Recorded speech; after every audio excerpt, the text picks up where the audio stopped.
Hey, welcome to Grow Mindset Podcast. This is Craig Domann, your host, and I've got a gentleman who's been on Grow Mindset before, and he did a nice job, so I decided to invite him back. John registered.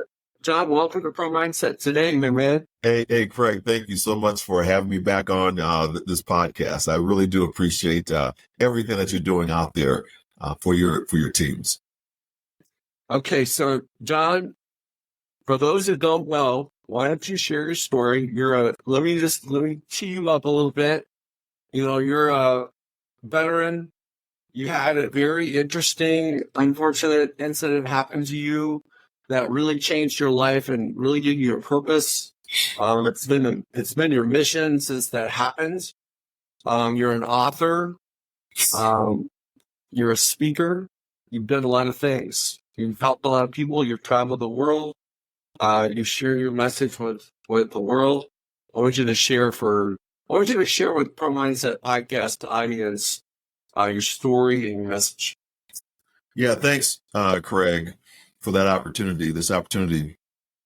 I was a world-class athlete, ran track and field for the University of Arkansas, Go Pigs.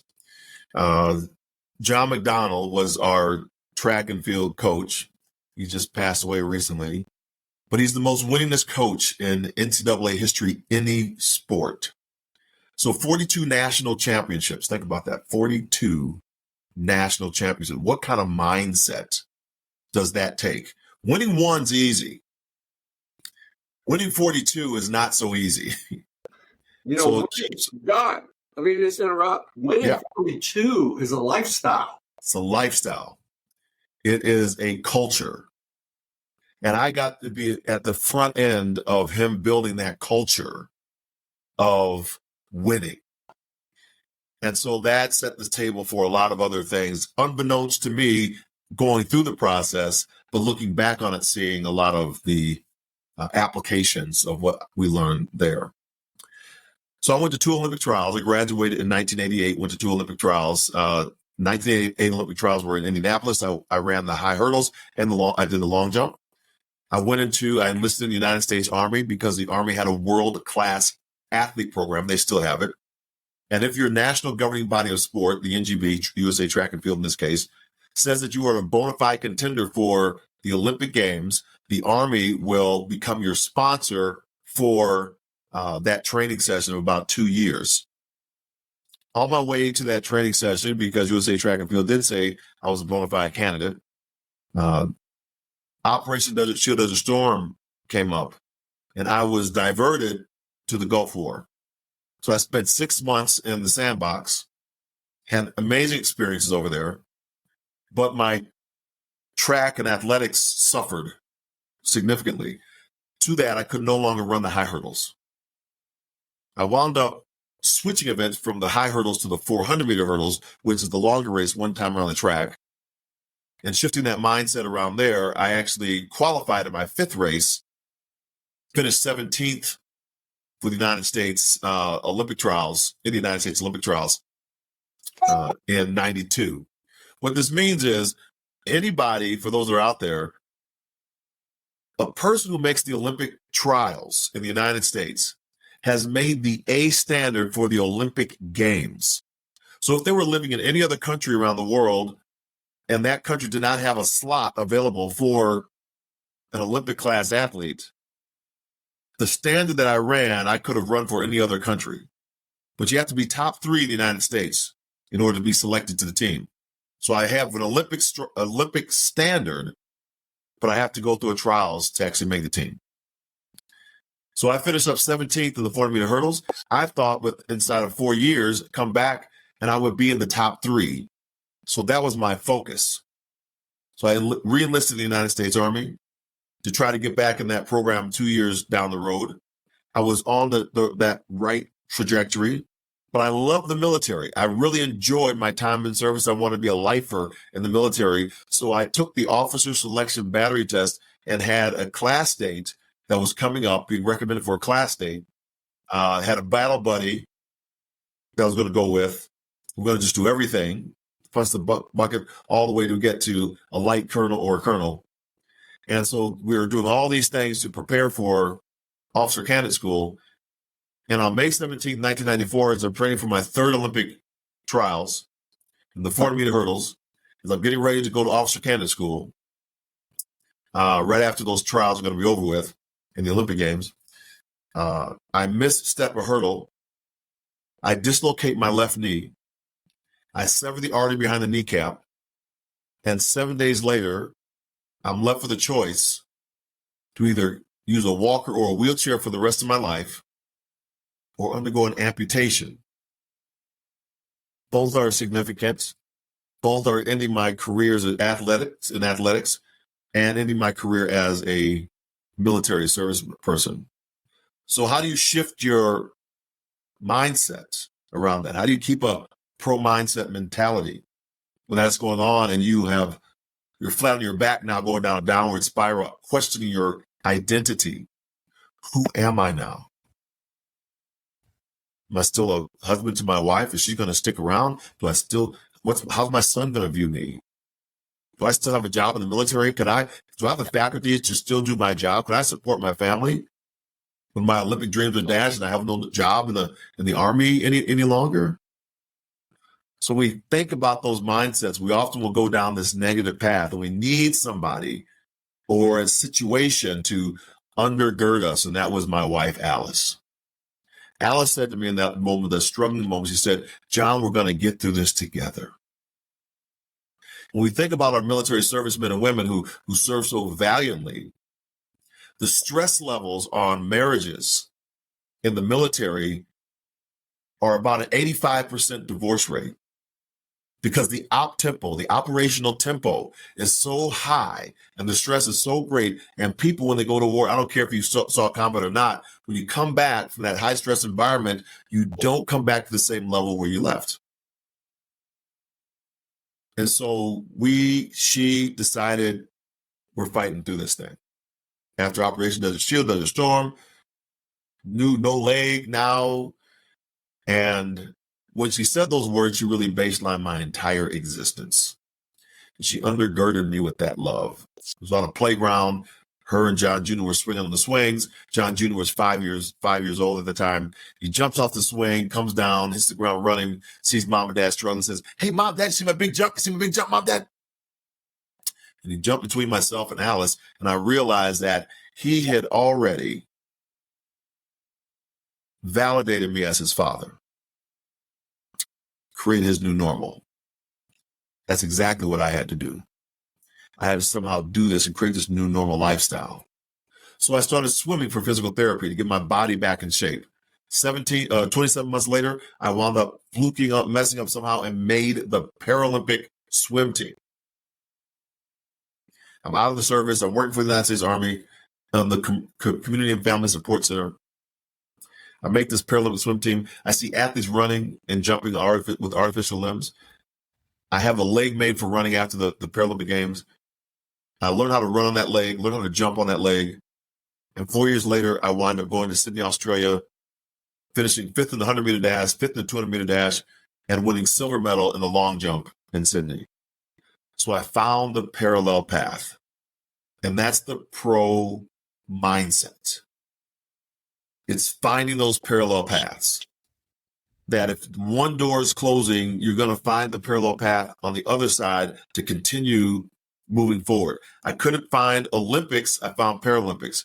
I couldn't serve in the military longer. I started working for the military. And then I built out what became known after I entered my service for track and field. I built out what became known as the Paralympic Military Sport Program. I won an award in 2007 for an emerging leader with that program. That program turned into the Department of Defense's Warrior Games, and then later on Prince Harry's Invictus Games. So we never know where our lives are going to wind up if we just are willing and have the courage to walk on the path that was designed for us as an individual for our unique and our distinct capabilities. I don't have to look at somebody else's path. I have my own path to walk. And if I walk my path and have the courage to walk it, then other opportunities will open up, not only for me, but for those that I call myself now breathing life into the lives of other people's atmosphere so they can thrive in their environments. Well, John, it's been a minute since we've spoken. Pro mindset is really encapsulated into a framework of three things: your story, your standards, and your stage. Uh-huh. And so many of us have to work on our story, because you being a track athlete, I know at some point in time, you trained with a parachute. And it was resistance training, and it was meant to prepare you for the real race. And you never wore that parachute in the race. Right. But a lot of people bring a mental parachute to the race that holds them back. It's their past disappointments, failures, all those type of things. And then the second element is it's how you show up. What is your standard? And the third one is you have to define your stage. And the thing that really happened for you, based on what you just described for me, is your stage changed. You didn't change. Your mission didn't change. Your standards didn't. Your standard of excellence, being a champion, striving for being the best in the world at whatever you do, that didn't change. Mm-hmm. What changed is, instead of being in the Olympics, you were in the Paralympics. Right. Instead of being in the military, you created programs and you were a leader for the military. And so I think for so many people out there, you have to remember that sometimes you have to redefine your stage, apply your talents and your passions, but it doesn't mean it's a dead end. That's right. Yeah, when we're looking at our stage, I will sometimes say this in my keynote presentations, as we get into, and I alluded to it a little bit earlier,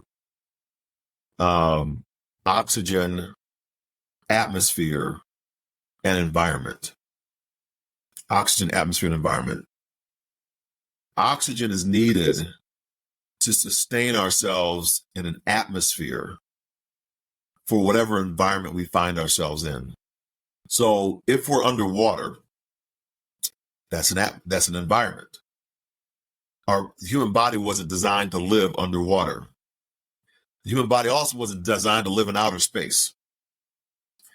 So in order for myself to survive in those two environments, I need to adapt an atmosphere for myself to live in those environments. So I have to begin to pump nitrogen and oxygen and everything inside of the suit under the water, pressurize myself to sustain under the water and be able to breathe. Same way in outer space, I have a space suit. So what then become the elements that we need in life for the environment that we find ourselves in? Because those environments are still there. They've always existed. It's now I'm finding myself entering into that environment. It's not that the environment has changed.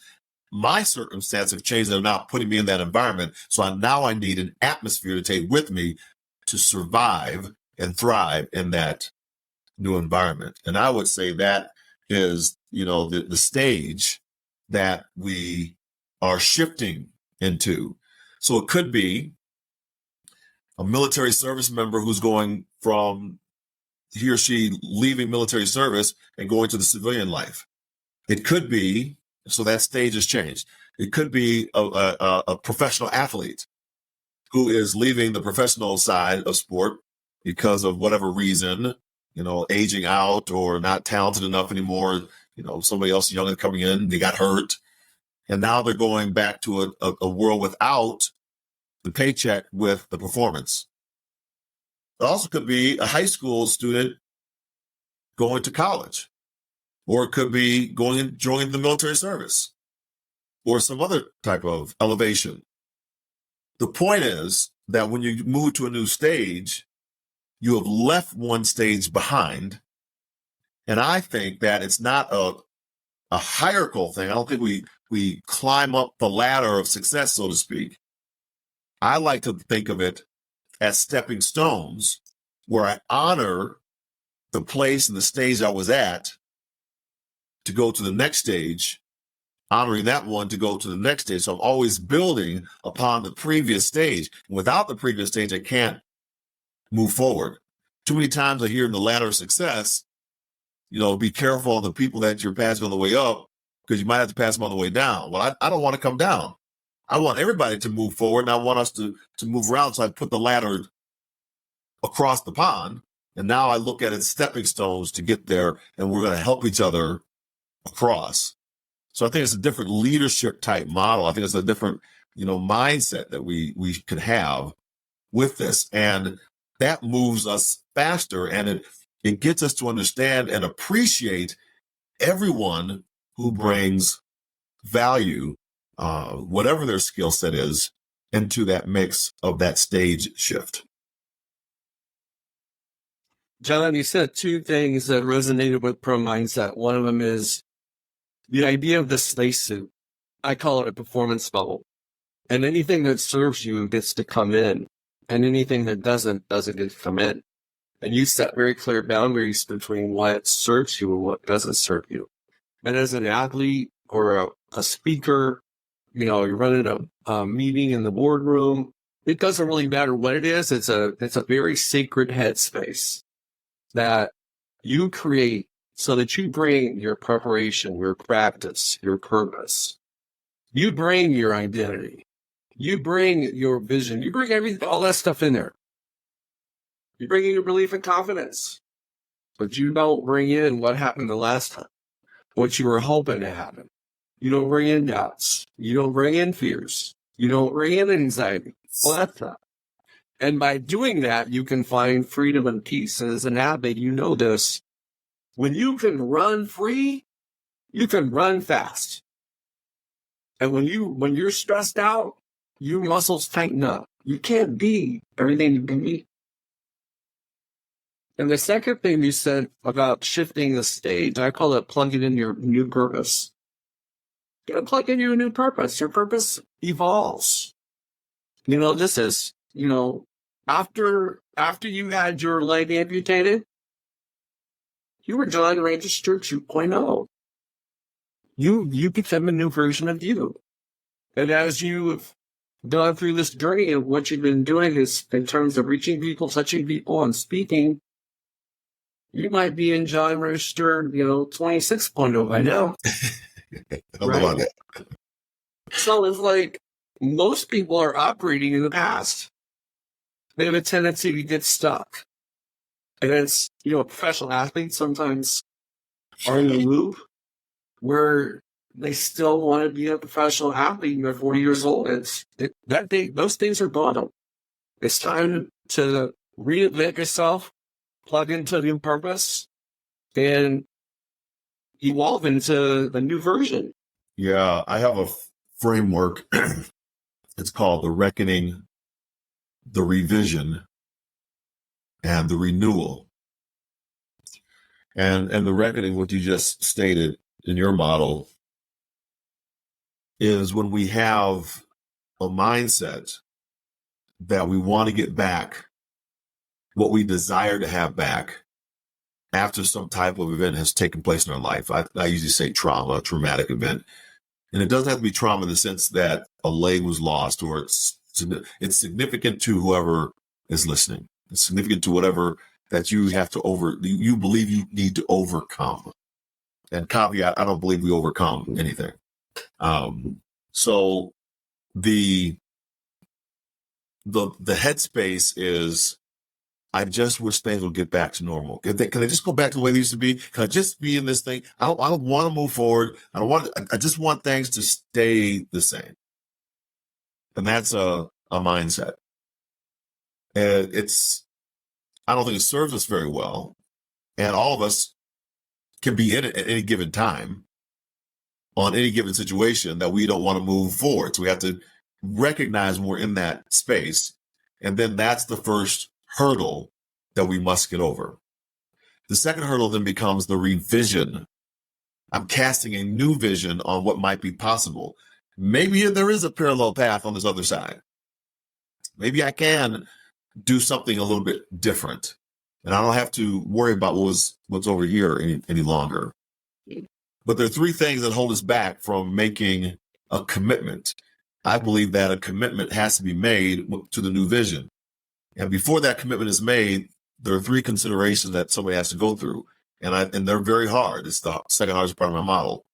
The first is other people, and you said it earlier, Craig, other people who believe for us what we can or cannot do, which is based upon what other people believe they could or could not do if they were in our situation. And so a doctor who has clout, he or she may say, oh, you'll never run again. I just amputated your leg. It's just not going to happen. And they don't know the ins of running with a prosthetic. They don't know how to cut the leg in such a way, an amputated leg, so that it has the best opportunity for that person to live the highest functioning life. They just know how to do an amputation procedure that they learned in medical school. There you go, bro. So they may not seek out a prosthetist who's got to fit the leg, fit the new apparatus. For me, in my case, leg. Could be an arm for somebody else, could be whatever. So, but I as a patient, I'm listening to the doctor because I believe that they are the authority in my life at this point, and they know best because they've done this so many times. And that might not be the case. So I have to be able to distance myself from other voices, other people. The second thing I have to distance myself is from society, because society will dictate to us what we're to believe. So in the funny story, it's kind of comical. We think about Captain Hook. Captain Hook is an above the wrist amputee. He's the antagonist in the movie Peter Pan. He's scaring the Lost Boys. Well, wait a minute. I'm now an amputee. Am I now the antagonist? Am I the villain? And then if we start looking at in the threads of society, Craig, we see during Halloween, who are all the people that are designed to scare us? It's those individuals who usually have disabilities, mental or physical. And so now we're trying to have a health care conversation, a mental health conversation, and we can't do it because we blame society's woes on those who can't fend for themselves. So a gun shooting happens. We say it's mental health. We don't blame the parents. Well, now Michigan's doing a little bit like that. We don't blame the weapon being in the house. We don't blame it. We want to blame everything but what's actually causing it. So that's a very difficult conversation. Then it gets political because we don't want to deal with my personal responsibility for breathing life into others. It's very hard to go away from societal pressures. And then third, I've had some of the world's best hurdle coaches, Craig. None of them ever ran over a hurdle for me. I'm the one that has to attack the hurdles. I have to lift my leg up and attack the hurdle that's in front of me. And when I attack the revision hurdle and I commit to my new vision, and commitment means I cannot go back to the way it used to be. When the doctor takes my leg off, I don't get my leg back. That is a commitment.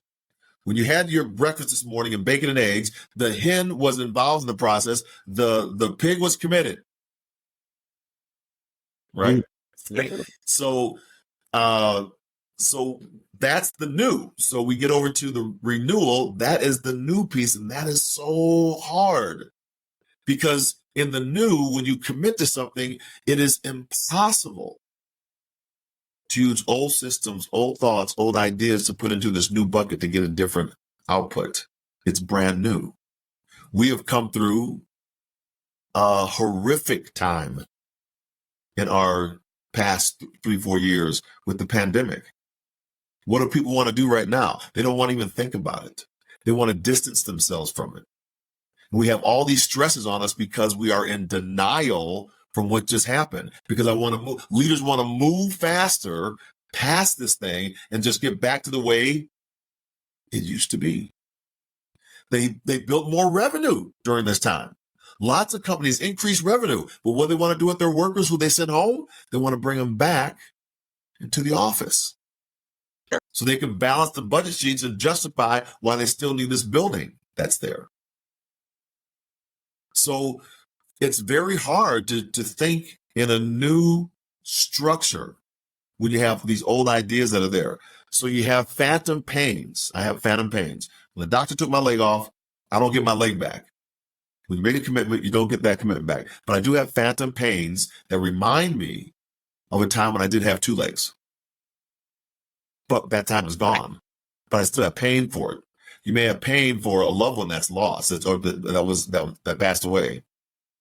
But that person, you're not talking to that person any longer. Not a one-on-one conversation. You may have pain to the loss of the example we just used. You're a professional athlete. Now you're back around your block in your neighborhood. You want to be back in that football field, basketball court, baseball field, soccer field, and you no longer have access to the players in the field, on the field conversations any longer. You have phantom pains for that. Many professional athletes can't make that transition. Their pro mindset's not there, right? It's only on the field. And this is tough. This is hard. It's very difficult. But I have to now give myself space and grace to grow. For me, I had to learn how to manipulate a wheelchair to a prosthetic appointment. I then had to learn how to put on an artificial leg.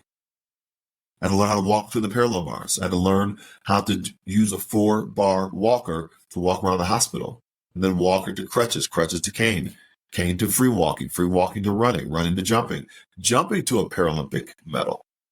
That process took 7 years of giving myself space and grace to grow. And we want it right now. Pandemic's over, let's go.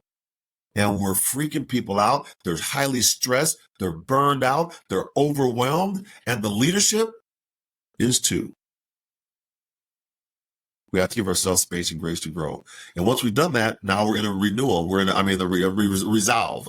I'm resolute in who I am. I know exactly how I'm showing up. I'm standing taller because I've done the work. And that equates to my reward. And the reward is not a destination. It's like the Olympic motto: swifter, higher, stronger. That motto is written with an ER stem ending.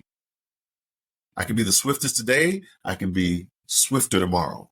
I can jump the highest today. I can jump higher tomorrow. It's not written in the superlative of the EST. It's written with an ER stem ending, which means I can be better tomorrow than I am today.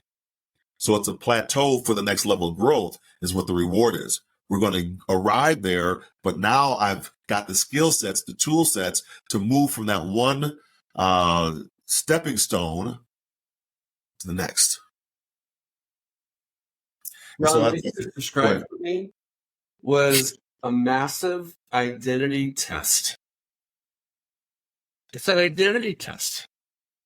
It's a game we all play, but if you give your power away to someone else, you go through an identity crisis. When your circumstances are not in alignment with your dream, you go through an identity crisis. When you're in that easy part of the test, it's when you go through a crisis and you seek comfort. You seek normal, familiar, easy. Nobody wants to jump into the forest of uncomfort. The unknown. Nobody wants to go there. But that's where the growth is. And how I processed what you said was that while we go through this identity test, growth is the answer. Change is the answer. Evolution is the answer. Like if it's a multiple choice question, it's not stay the same. It's not do what you used to do. It's not think like you used to think. It's be a new version of you. And it really steps into the game of your future self. You know, if you want to live, do you want to be, all of us have gone back to high school reunions or college reunions or military reunions, whatever it might be. And there's always that dude that didn't change. You still got the same haircut. He still talks the same. He's still doing the same thing. And then you got somebody else who's on career number 5. Right. Then they're searching for their real purpose. And every one of those careers is a stepping stone to their ultimate purpose. And they're enjoying the journey compared to the person that's kind of like stuck on a loop. Yeah. I just went to my high school reunion. A couple of people right there. that's for sure. I was putting in here. I love doing this now because we have such amazing tools for us. And I'm typing in what you said into ChatGPT. And so you're talking about, I was saying, you said that the answer is around growth. It's around change. I also put in there evolve, innovation, right? Because that's why I don't think that's why we don't overcome adversity, because this is all the things that we do. We grow, we evolve, we change, we innovate, we adapt to different things. And so I said, but if that's the case, then what's the question? What are the questions people might be asking, right? And so I just kind of put it in, and the changes, being able to acknowledge as inevitable, urging individuals to organizations to adapt proactively. So if you're out there, you got folks who are listening, what do you need to adapt around? That's what do you need to, in my world, I say, what do you need to amputate? We need to amputate out of your world because it's holding you back. It's extra baggage. You need other things to grow in its place. And then what do you need to amplify that you're already doing and doing even better? You need to do more of that in order to be successful, however you are defining success. Well, John, you have a program called Amputate Fear. Why don't you share with the audience a little bit more about that? Obviously, cut it out. Let's move it on. Let's eliminate it. Let's not be paralyzed by fear. Yes, and thanks for sharing that and bringing up, Craig. So I have it's called these 90-day sprints, leadership sprints, and the reason I came up with it was I have a new tool that I've been using for a year, and it takes a snapshot from the audience and gives me a survey right during my presentation.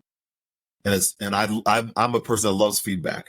About 7,000 people now, 7,600 people have taken this survey over the past year. It's about 55-60% of my audience members have taken it. 99% say that they learned something of value from my presentation. The presentation was valuable for them. 97% say they want to hear the presentation again. Of those, about 5,400 so they want to stay engaged. They want what can we do to create a community? So this year, I developed a program called JR's 90-day leadership sprints. And the first one is on resilience. And you just go through 90 days as a leader, and you look at your own personal reflection on how you can be more resilient. And resilience, in the first section, I'll just kind of explain it. It's not necessarily just the bounce back, that we bounce back over something, but it's also, can I ask for help? How resilient am I to ask for help when I need the help? When I was in that hospital and I had lost everything, I had to learn how to ask for help because I didn't know how to do. And am I going to stay in my ego? A fear that, I'm going to be looked at as less than, viewed as less than. Those are the things that we struggle with. We don't want to have a perception of our identity be kind of taken away. So I developed these leadership sprints to help us understand that it's okay to ask for the support so we can also empathize with our team members who we are called upon to lead, and that we can build a global community. So my speeches are all over the world. So we want a global community. I was just talking to a person in Kazakhstan, the other day. My other friend he's in Uganda. Another one that's in South Africa. Another person's in Korea. Another person is in Japan. So all these people gives us a global perspective of the things that we might be dealing with. How do they deal with it in London? How do they deal with it in France? How do they deal with it in Canada? How do they deal with it as we're, listening to a colleague that's down there in South America right now, right in Cancun. So we want to be able to have a world view so that we can act better for the people that we serve as we breathe oxygen into their atmosphere for them to thrive in their environment. That's awesome. Give me an example of what is the biggest thing that men today are struggling with? Leaders, men, CEOs, doesn't matter if you're in insurance, banking, sports, it doesn't matter. I'm not sure if it's the biggest thing. I think it is a thing. I was just doing my last keynote to a group in government technology. And one of the challenges I see across the board is this state of denial. We're in a state of denial. We're denying that, and here's how it comes out. We're denying that the pandemic even happened, right? Not that it didn't happen, but the lessons that we're learning, we want to distance ourselves. We want to run to the new numbers now. And we haven't honored what the entire world went through as this huge shift. So we're putting a band-aid on stuff. We want to put a wellness program in. We want people to go to a happy spot and all this stuff. And people are saying, man, screw you. Because there's a disconnect with what we're asking people to do because we don't honor that there has been a huge shift that has happened. We cannot operate the same way we did before the pre-pandemic. We're not there any longer. So the micro of Uber Eats and other programs that bring food to your house, we didn't really have that before. We had it as an option, but most of us went out to eat. That's why it was such a big deal when we shifted to come home to eat. How are we going to get our food? What are we going to do? So then Eats started coming to us.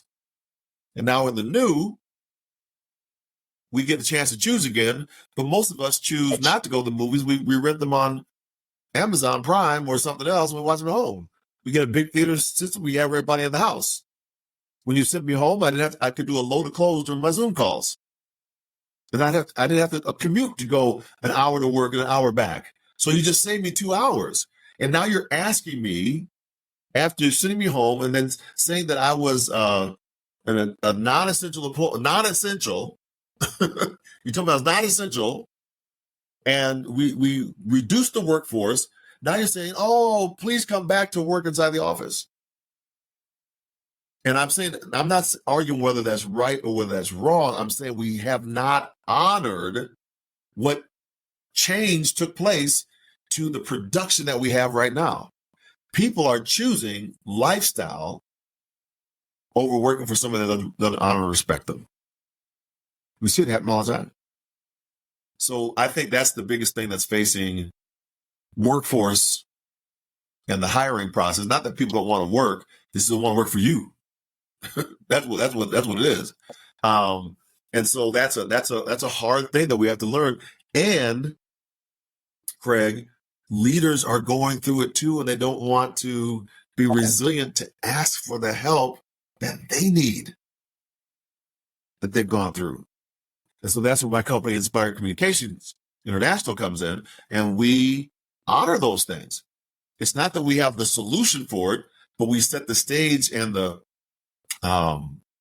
precedence for you to have that conversation with however your values, vision, mission are for your organization. So we have a big client that's coming up on April the 8th. I won't say who it is, but they're in Portland, Oregon. And so we're meeting with their leadership team to talk about these issues as they're stovepipes, or, I call them stovepipes. They're silos. And in order to grow, they have to cross-pollinate with each other. They have to talk to each other. And those are the things we're taught to do. But we have some activities that we put in to make the conversation easier than we, shut up and let them talk about it in their own vernacular and then synthesize the information so they have a pathway forward. So to kind of summarize what you said, and from their perspective, is that we haven't made a change because of COVID. And people like the change. People like working from home. People like working remotely and having the flexibility, not having to spend windshield time on the highway in the mornings and traffic jams on the way home. They could multitask. They could play with their dog in the yard. They could play with their kids. They could spend time with their loved ones. They could get household chores done. At the same time, get more work done, perhaps at home, than they got done at the office. And now the powers that be are like, hey, we got to go back to what we used to do. And people are kicking and screaming because it's like, well, I don't want to change. I don't want to go back. I want to go forward. And so that's an interesting dynamic for major corporations that have huge office buildings. Right. And they justified a lot of their resources and line items on their expense ledger on having that, 17-story building that nobody wants to work in. Yes. I also will say that there are those people that do want to go back to the office. They want them more structured. So leaders have to look at the entire scope of it. And that's hard. My point is that's hard because leaders are struggling with the exact same things as well. And that's what makes this a unique environment. You just can't put a Band-Aid wellness program fix on this. This has to be a total cultural shift for the organization. It's not a Band-Aid fix.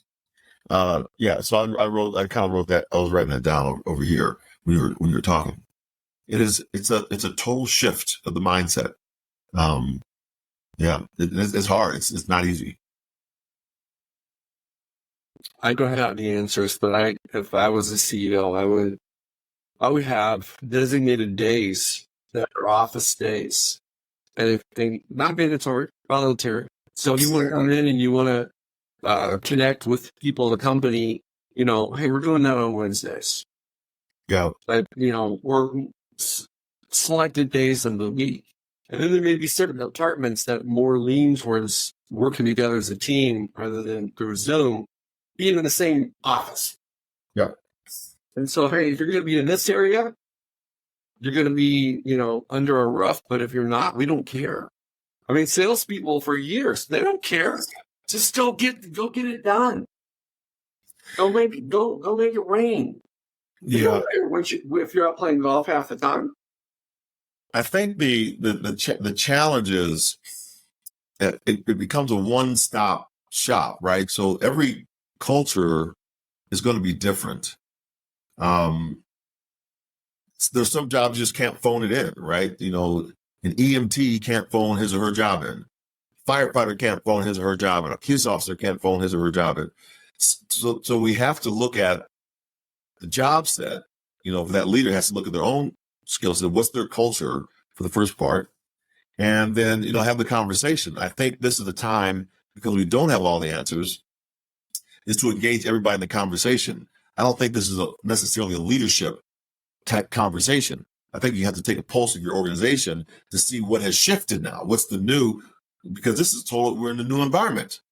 And if we're measuring with old standards, we might not be measuring the right, apples and apples any longer. It might be apples and oranges, and we get bananas as the outcome, right? So we have to, I think, my opinion, get some thinking tanks around, talk to the employees, see what they are feeling, for the most part, and then build to those things that the employees are kind of saying. Because when they came in, you had a culture, right? And they knew what the culture was, so they got a chance to choose. Then with the pandemic, we created another culture. So now they shifted around. They know what that culture is like, and they're able to compare the two. And because they can compare the two, if I'm going to choose the culture that I feel most comfortable in, which could be at home or it could be at work, but you got to do the test. It's really good.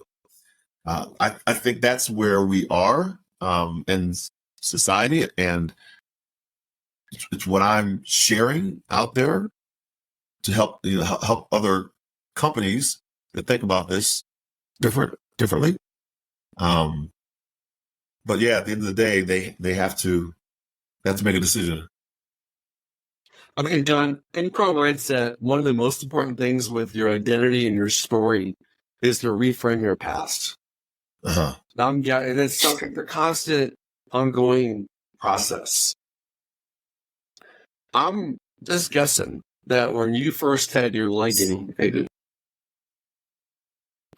how you thought of that? You might have thought of yourself as a victim. You might have saw yourself as in different lights than you do today. And when you really reframe your past, you find the lesson, you find the benefit, you find the almost like a gift, because it changes it causes you to pivot. So when you look back now, I don't know, it was 1994. What year was it? Yep, that was it, 94. Yep. Okay. So looking back to 1994, how do you, I mean, you did it at the beginning of this podcast, but how differently do you share your story in your situation today than you did maybe in 1996, a couple years after? I'll reframe just a little bit. This is one of my growth mindset opportunities. I don't go backwards to try to reframe. What I will do is I'll go back and review of what took place. And the reason a review is good is because you may learn some nuggets right there, right? May I have done this, I could do this better, do that better. But I can't change anything about my past. That is set. It's like watching a movie for the third or fourth time. You're not changing anything about the movie. Hey, John, may I ask something real quick? Yeah. Absolutely correct. You can't change it, but you can change how you view it. So I tease people all the time, especially people in a very long time. It's like, hey, share something fun about your honeymoon. And then ask the spouse the same question. It's a different story. Absolutely. So you have three stories. You have what he remembers, you have what she remembers, and then you have what really happened. Yeah. And it's no different than going back to your glory days in high school, college, and sports. You're talking to one of your buddies, he remembers it differently than you do. Yeah. So what I mean by reframe is you remember it differently for your benefit. Yeah, there's I'm talking to one of my colleagues this morning, actually, and we're having a conversation. And one of the things, what I'm getting at is she remembered a past behavior and to bring it forward for an issue she was dealing with sibling, a child she has, is she kept her mouth shut on this one and let the process work out and not jump in as mom. And that's what I'm saying. So that's a growth for her as well, because oftentimes what we do is we have a past experience. And then she said, I could also change the way I tell the story about it, is what you're saying.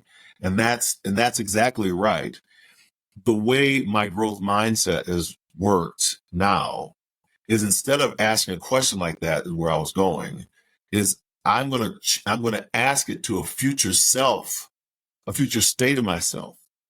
So let me kick myself down the road 20 years and then ask myself the question, what is my life like in 20 years?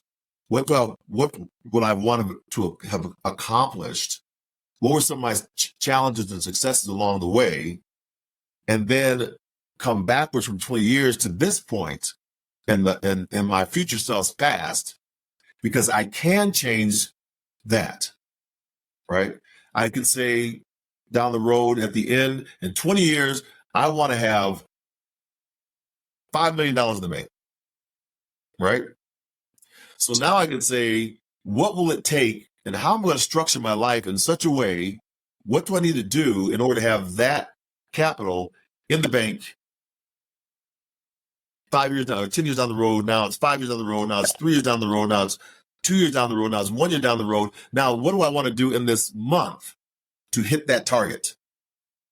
Right? So I can do something about it. Whereas I can only think about the thing I would have done in the past.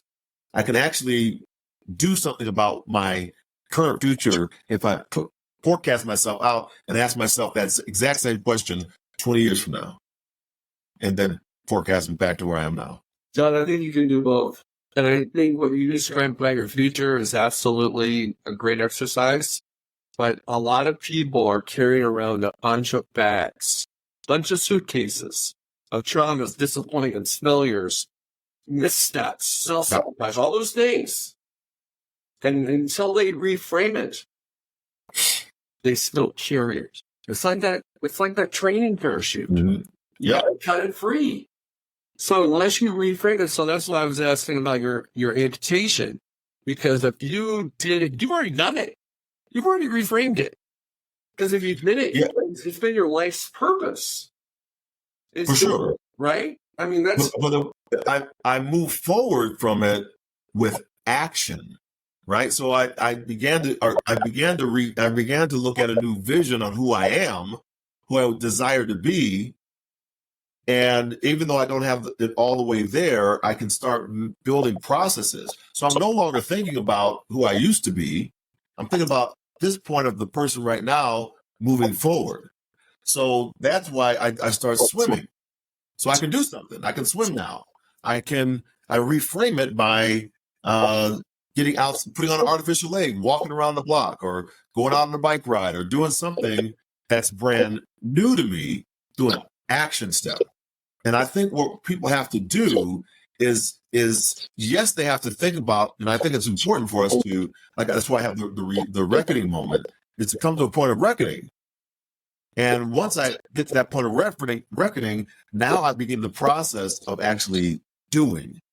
With people that are often depressed, or what is it? Maybe feeling not sorry. I don't want to go that direction. But there's the negative attitude. One of the things that psychologists say is begin volunteering. So there's an action step, is what I'm saying. That's all I'm saying. I'm not arguing together. I'm just saying. No, I'm not arguing either. I was just the action. I think what I see with a lot of people is they are paralyzed from it because they're stuck in their past. And right. We reframe the past about, hey, this gave you a new opportunity, set you in a new direction. Then all of a sudden they're free too. Okay, very few people want to sit on the couch all day. You know, there are a few people that might like doing that, but most people want to do something, make an impact, leave a legacy, make a difference, you know, help people, help themselves. And they can't because they're stuck.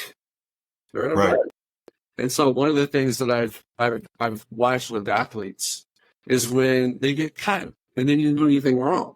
When they got cut and somebody else that made it wasn't as good as them, wasn't as athletic as them, didn't care, so didn't want it as bad as they did, at least in their minds.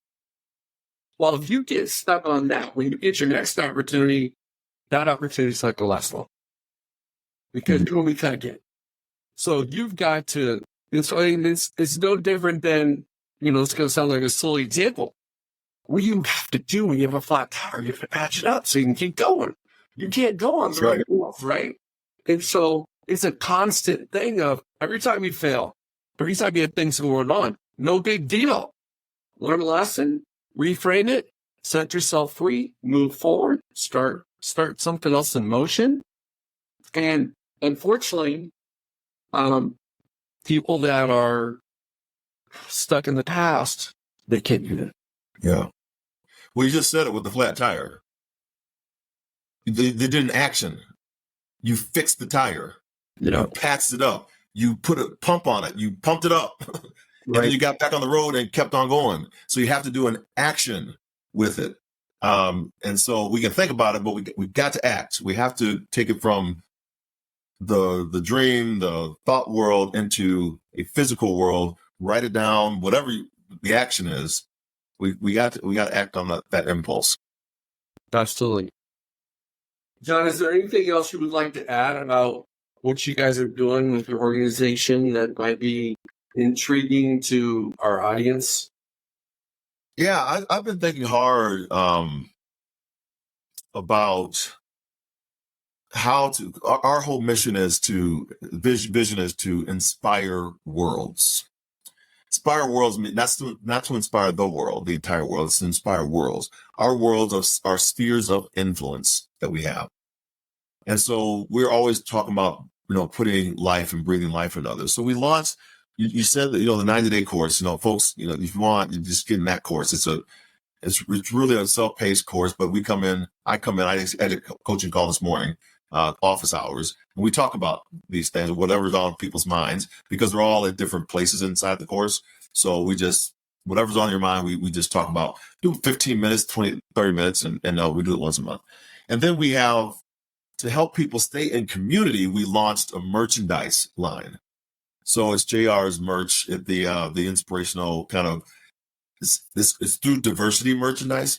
And so this is all about the mindset of how we, like you were talking about earlier, how do you put something on every day? I'm going to hurdle the adversity. So that's one of you get a ball cap. I got a ball cap right here. It says amputate fear, right? So you got amputate fear ball cap. You got a shirt on the back that says amputate fear, and you got a coffee mug that says amputate fear, right? So you're every day you're seeing that in front of you. The other one says hurdle adversity. The other one says breathe life. And then we took breathe life and we put it into Latin, which is vitam spirare.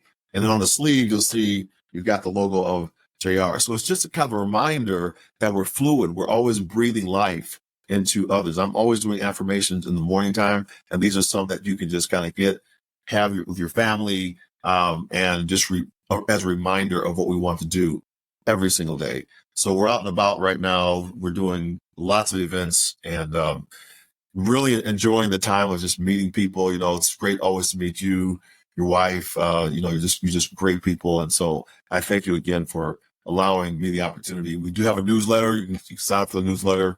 I can't remember where to sign up, but I'll give you the show notes on it. And we do that every Friday. It's called Forward Friday.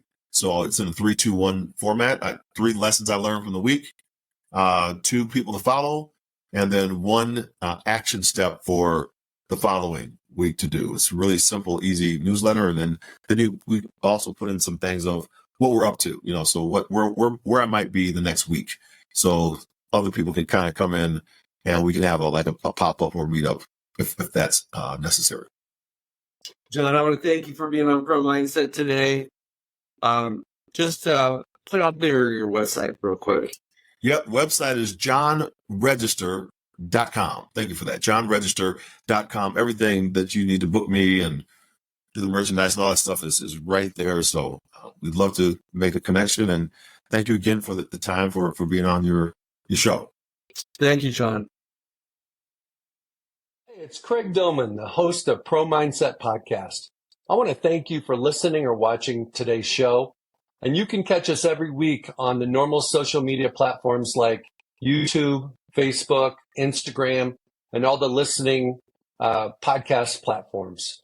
I hope you enjoyed today's show. And more importantly, I hope you gained a pro mindset insight. Please be sure to rate and review Pro Mindset Podcast. And I look forward to catching up with you on our next show.